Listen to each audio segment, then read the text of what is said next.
नमस्कार साथियों, रोजाना के एक टॉपिक की श्रृंखला में मैं आपके लिए आज लेकर आया हूँ हिंदी व्याकरण के दो छोटे छोटे शब्द लिंग और वचन, जिनको पढ़ने में दोनों टॉपिक को पढ़ने में 20 मिनट मान के चलो आप, लेकिन यहाँ से आपकी परीक्षा में प्रश्न पूछा जाता है। ठीक है, मेरा उद्देश्य है कि हिंदी में अपन ज़्यादा से ज़्यादा प्रश्न सही कर सकें।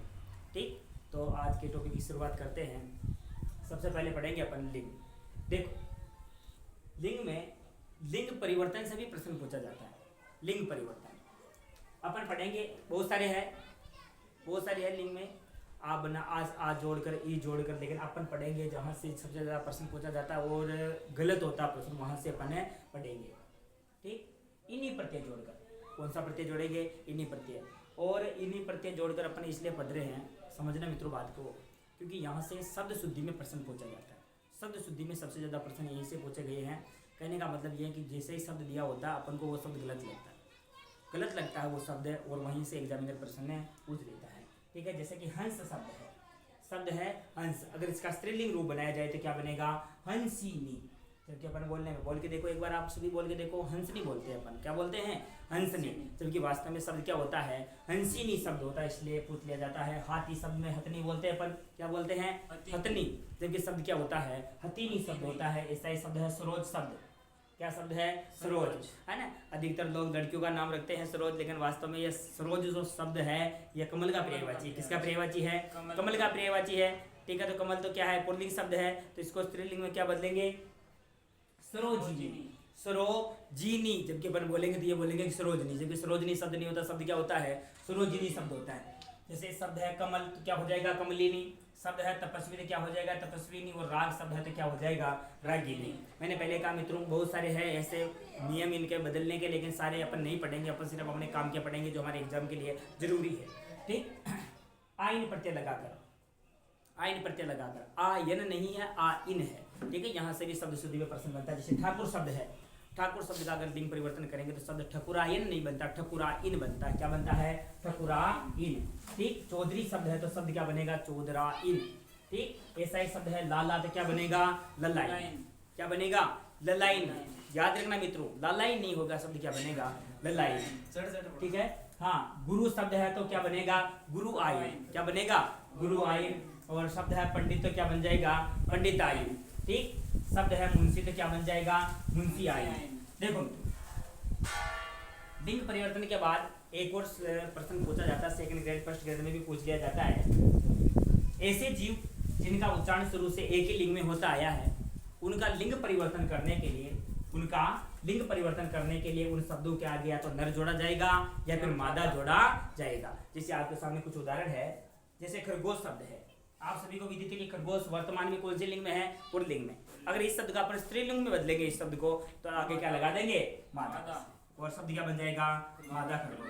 क्या बन जाएगा? मादा खरगोश। जैसे इस शब्द है कछुआ, पुल्लिंग में है तो क्या हो जाएगा? मादा कछुआ। ठीक है, मछली है तो स्त्रीलिंग में है, इसको पुल्लिंग में बनाने के लिए क्या जोड़ देंगे? नर मछली। ठीक है, ऐसे मगरमच्छ है, तेंदुआ है, कौवा है, तितली, कटमल, भेड़िया, चील, उल्लू, तोता, भालू, गिद्ध, चीता। इन ये जो शब्द है इनका लिंग पहचान करेंगे। अगर ये पुल्लिंग में है तो इनके आगे मादा जोड़ देंगे, और ये स्त्रीलिंग में है तो इनका लिंग परिवर्तन करने के लिए क्या जोड़ देंगे? नर जोड़ देंगे। ठीक है, ये अपनी किसकी क्लास थी? लिंग की क्लास थी। आशा करता हूँ कि आपको समझ में आया होगा। और दूसरा जो टॉपिक है अपना, छोटा सा टॉपिक है वचन, लेकिन यहाँ से आपके प्रश्न बनता है। ठीक है, प्रश्न पूछा जाता है।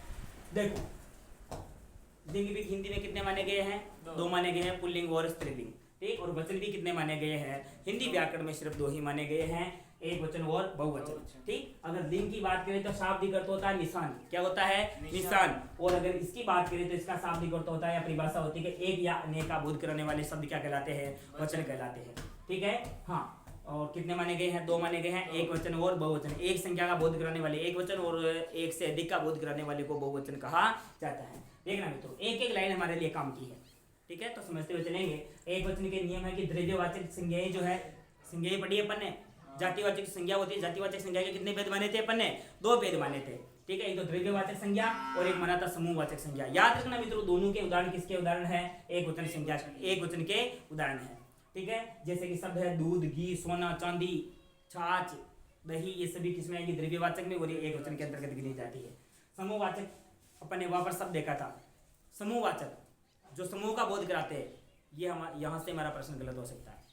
वहाँ अपन ने पढ़ा था कि समूहवाचक जो शब्द का बोध कराने वाले शब्द है वो किस में गिने जाते हैं, समूहवाचक में। और यहाँ पर अपन इनको गिन रहे हैं कि समूह का बोध कराएंगे, लेकिन गिना किस में जाएगा, एक वचन में गिना जाएगा।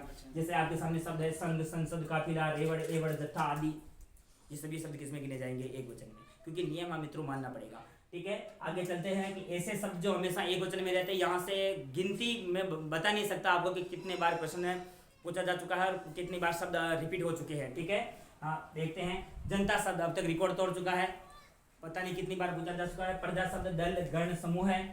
पानी, आग, वर्षा, पवन, धरती, आकाश, पाताल। और याद रखना मित्रों, पुलिस शब्द हमेशा एक वचन में गिना जाता है। ठीक, आगे चलते हैं अपन बहुवचन में। बहुवचन जिन शब्दों के अंत में गण, जन, वृंद, दल, लोग, मंडल, हर, मंडली, परिषद, जाति, समुदाय इत्यादि शब्द जोड़ दिए जाए तो वह शब्द बहुवचन बन जाता है। जैसे कि शब्द है गण, गण। शिक्षक शब्द, शिक्षक शब्द वर्तमान में कौन से लिंग में है, सॉरी कौन से वचन में, एक वचन में है। अगर इसके पीछे शिक्षक शब्द के पीछे गण जोड़ दिया जाए तो ये बहुवचन बन जाएगा। बोलो, बोल के देखो एक बार, शिक्षक है गण। छात्र शब्द एक वचन में है और उसके पीछे अगर गण जोड़ दिया जाए तो शब्द बन जाएगा छात्रगण। ऐसे सभी के पीछे अगर ये शब्द जोड़ दिया जाए तो वो शब्द किस में बदल जाएगा, बहुवचन में बदल जाएगा। ठीक है, अगला नियम देखते हैं अपन। हाँ, सदैव बहुवचन शब्द, सदैव हमेशा जो बहुवचन में रहते हैं, यहाँ से भी गिनती भी नहीं है कि कितनी बार प्रश्न आ चुके हैं और वैसे के वैसे शब्द रिपीट होते हैं। देख लो मित्रों, आंसू शब्द हमेशा बहुवचन में गिना जाता है। दर्शन शब्द हमेशा बहुवचन में गिना जाता है। हस्ताक्षर, मूल्य, उसी को कहा जाता है। दाम, केस मतलब जिसको बाल कहा जाता है। शब्द, होश, भाग्य, आप, समाचार प्राप्त हुए, अनेक शब्द। यहाँ से मित्रों हमारे रीट में प्रश्न पूछा था, अपन ने जो शब्द देखते हुए आए हैं अनेकों, कौन सा शब्द है, अनेकों, है ना। अनेकों जो शब्द है ये हिंदी व्याकरण में होता ही नहीं, एक शब्द होता है और वह एक वचन में गिना जाता है। तो एक का अगर बहुवचन करेंगे तो क्या बनेगा, अनेक। तो फिर ये अनेकों शब्द कहाँ से आए, याद रखना मित्रों, अनेकों शब्द नहीं होता, शब्द क्या होता है, अनेक, जो कि हमेशा किसमें गिना जाता है, बहुवचन में गिना जाता है। ठीक मित्रों, प्रत्येक शब्द जो है वो सदैव एक वचन में गिना जाता है, आपके पीटीटी में पूछा गया था। ठीक है, हाल चाल शब्द, हालात शब्द, तेवर, नेत्र, अक्षत का मतलब चावल होता है, हमेशा बहुवचन में गिना जाता है। प्राण और लोग ये शब्द किसमें गिने जाते हैं, बहुवचन में गिने जाते हैं। एक और महत्वपूर्ण जानकारी जो इस टॉपिक में आपको मैं देना चाहूंगा कि सम्मान सूचक शब्द, सम्मान सूचक शब्द कहने का मतलब यह है कि सामने वाला व्यक्ति चाहे एक वचन में हो, लेकिन अगर हमारे लिए वो सम्मानजनक है तो अपन क्रिया को किस में बदलेंगे, बहुवचन में बदल देंगे। यहाँ से आपके प्रश्न पूछा गया था कि गुरुजी आ रहे हैं, प्रश्न क्या था, गुरुजी आ रहे हैं, इसमें कौन से लिंग को किस में बदला गया। याद रखना मित्रों, एक वचन का प्रयोग बहुवचन में हुआ है, एक वचन का प्रयोग किसमें हुआ है, बहुवचन में। तो याद रहेगा कि सामने वाला व्यक्ति अगर हमारे लिए सम्मानजनक है तो अपन क्रिया को किस में बदल देंगे, बहुवचन में बदल देंगे। ठीक है, हाँ, आशा करता हूँ कि आपको यह कक्षा समझ में आई होगी। धन्यवाद मित्रों। एक बार परीक्षा में जाने से पहले एक बार जरूर देख के जाए वीडियो को, शॉर्ट वीडियो है, चाहिए तो आप इसको फास्ट करके देख सकते हैं, लेकिन एक बार देखकर जरूर जाना, हो सकता है आपको फायदा मिले। धन्यवाद।